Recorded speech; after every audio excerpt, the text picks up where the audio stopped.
Rodrigão, vamos colocar Efésios 2:4, brother, na tela. Efésios 2:4. E nós vamos ler um dos textos mais extraordinários, mais incríveis. Mas Deus, sendo rico em misericórdia, pelo seu muito amor com que nos amou. Glória a Deus. Glória a Deus. Mas Deus, sendo rico em misericórdia, pelo seu muito amor com que nos amou. Deus, a Bíblia fala que Ele nos amou de uma maneira que nós, o apóstolo Paulo fala assim, excede a todo entendimento. Vamos continuar lendo, versículo 5, vamos até o versículo de número 10, é uma passagem que você tem que ler, reler. Estando nós ainda mortos em nossos delitos, nós não podíamos fazer nada, estávamos completamente sem ação. Tudo veio de Deus, Ele nos amou, o amor dEle que nos alcançou. Estando nós ainda mortos em nossos delitos, nos vivificou juntamente com Cristo. Pela graça sois salvos. Aleluia.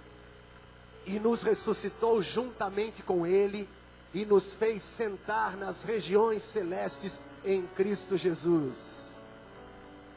Para mostrar nos séculos vindouros, o apóstolo Paulo está escrevendo isso há mais ou menos 2000 anos atrás. Ele está escrevendo, como o pastor Christopher falou, que viriam muitos a crer. O apóstolo Paulo escreve também para mim e para você, para mostrar nos séculos vindouros o quê?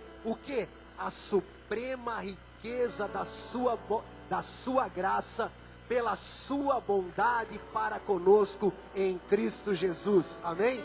E segura aí, Rodrigo, nesse versículo, 1 João 4:10. Nisto consiste o amor, não em que nós tenhamos o amado, mas que Ele nos amou e por nós deu o seu Filho para propiciação pelos nossos pecados. Amém? Nisto consiste o amor, não em que nós tenhamos o amado, mas que Ele nos amou e por nós deu o seu Filho. Ele nos amou primeiro, por isso nós somos mais do que vencedores. Nós amamos porque Ele nos amou. Amém? Essa é a ordem dos fatores. Ele nos amou. Eu preciso reconhecer esse amor de Deus, me transbordar, me agradar, me alegrar nesse amor. E esse amor vai encher o meu coração. Então, por ser amado, eu vou amar. Continuemos a leitura, versículo 8 agora. Porque pela graça, esse versículo é maravilhoso, vocês conhecem. Porque pela graça sois salvos, por meio da fé. E isto não vem de vós, é dom de Deus. É tudo iniciativa do Pai. Deus, Ele sempre tem. Deus, Jesus falou, não fosses vós que me escolhesses a mim, pelo contrário, eu vos escolhi a vós outros. Versículo 9. Não vem das obras para que ninguém se glorie. Amém? Ninguém pode se gloriar. Aquele que se gloriar, glorie-se no Senhor. Ele te amou. Ele entregou seu Filho. E Ele é o mesmo de ontem, hoje e eternamente. E nele não há mudança ou não há sombra de variação, não há mudança. Ele continua te amando tanto quanto. Amém? Em todo lugar, independente da tua reação, Ele vai sempre ter a atitude de te amar. Quando Adão e Eva pecaram no Éden, Deus foi atrás deles. Quando Caim matou Abel, Deus foi atrás de Caim. Amém? Versículo 10. Porque somos feitura sua, criados em Cristo Jesus para boas obras, as quais Deus de antemão ou antes preparou para que andássemos nelas. Depois de salvos, depois de cheios da graça, porque as obras não podem salvar ninguém, nem manter ninguém. Então, cheios desse amor, cheios dessa graça, nós vamos fazer as obras que Deus preparou para nós. Nós vamos fazer as obras como João escreve no seu Evangelho, capítulo 3, versículo 21.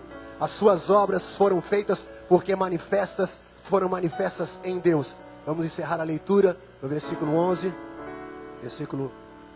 Terminamos aí a leitura. Eu quero que você feche os olhos, por favor. Senhor, muito obrigado por essa noite. Muito obrigado, Senhor, por cada música, por cada banda, por cada coreografia. Muito obrigado por essa produção. Ó Deus, muito obrigado pelos dízimos e ofertas que foram consagrados. Em nome de Jesus te agradecemos por tudo, meu Pai. E ao nome de Jesus é que nós aplaudimos. A Ele toda a honra, todo o louvor e toda a glória. Glórias ao Senhor Jesus. Aleluia. Glória a Deus, glória a Deus. Aleluia. Me escutem mais 2 minutinhos.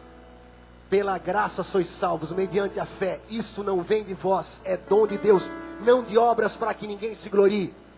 No capítulo 15 de Lucas, as pessoas chegaram para Jesus e perguntaram assim: como é que o Messias pode tratar os pecadores tão bem? Como é que ele trata tão bem os pecadores? Por que ele trata tão bem os publicanos, as meretrizes? Jesus ouviu essa declaração dos fariseus em Lucas capítulo 15, você pode ler na sua casa hoje antes de dormir.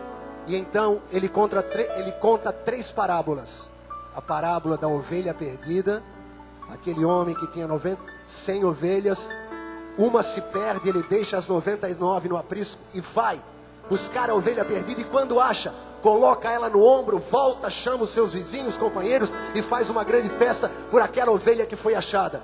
A parábola da ovelha perdida, mas na verdade o ator principal é o pastor que coloca a ovelha no ombro, o nosso Deus que pela sua graça nos salva. Em seguida, a mulher que tinha 10 dracmas e perde uma delas, e quando ela sente que perdeu uma, acende a candeia, varre toda a casa até achar a moeda. Quando acha a moeda, chama as suas vizinhas e faz uma festa para que todos se alegrem, porque a moeda, a dracma perdida foi achada. Primeira simboliza Deus, a segunda simboliza o Espírito Santo atuando na igreja. E nós queremos dizer que as dracmas perdidas vão ser achadas, porque a graça do Senhor vai alcançá-las e elas voltarão para o Senhor, amém? Elas só são como ovelhas que estão fora, mas o Senhor está indo atrás delas e vai trazê-las nos ombros, amém? E a terceira é a parábola do filho pródigo. 2 jovens pediram a metade da fortuna, um deles pega a sua metade e vai embora. O pai divide a fortuna dele em 2, fala para os 2 filhos: está aqui a parte de vocês. O mais novo pega e vai para um país distante.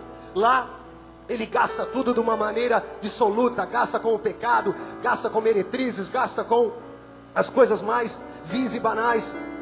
E vem uma grande fome sobre aquela terra, e todos começam a passar necessidade, e aquela abastança, aquilo tudo acaba.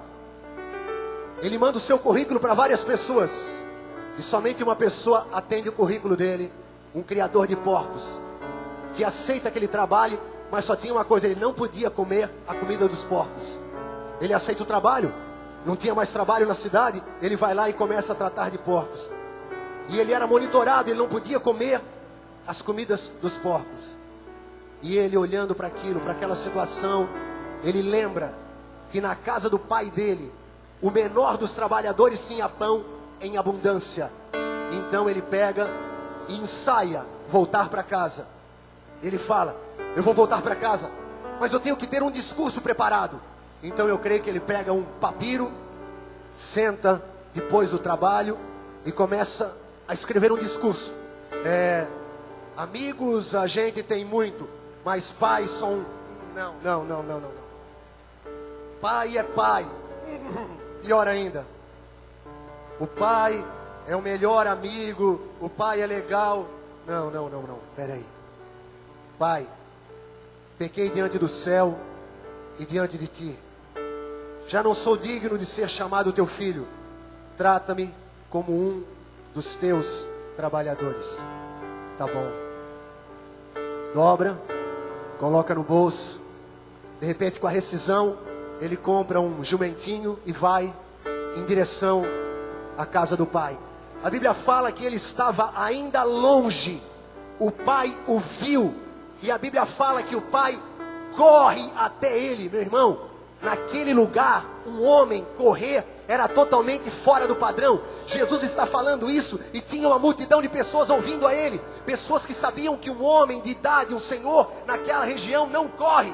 E aí ele fala: o pai viu o filho vindo e correu. E não só correu até ele, quando chegou nele, abraçou e beijou. E começou a beijá-lo. E o filho pega e fala assim: pai, segura um pouquinho. Pai, eu te amo, meu filho. Tu voltasse e beijando o filho. E o filho fala: pai, só um pouquinho, eu preciso ler uma coisa assim. Pai, não me abraça tanto, eu não consigo ler. Pai, pequei diante do céu e diante de ti, já não sou digno de ser chamado teu filho. E ele não conseguiu mais falar nada, pois o pai estava sufocando ele com um abraço e falou: tragam depressa a melhor roupa, vestiu, tragam um anel, coloquem no dedo, sandálias nos pés. Esse meu filho estava morto e reviveu, estava perdido e foi achado. Matai o bezerro cevado, e eu quero comida, música e dança para o meu filho. Esse é o nosso Deus, amém?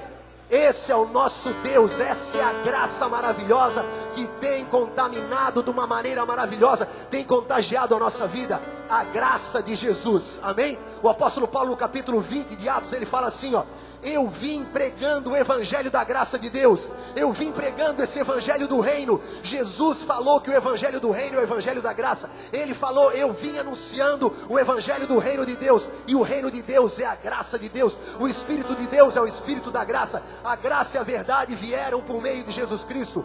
A lei foi dada por Moisés, mas a graça e a verdade vieram por meio de Jesus Cristo, amém? A minha graça te basta, disse o apóstolo Paulo.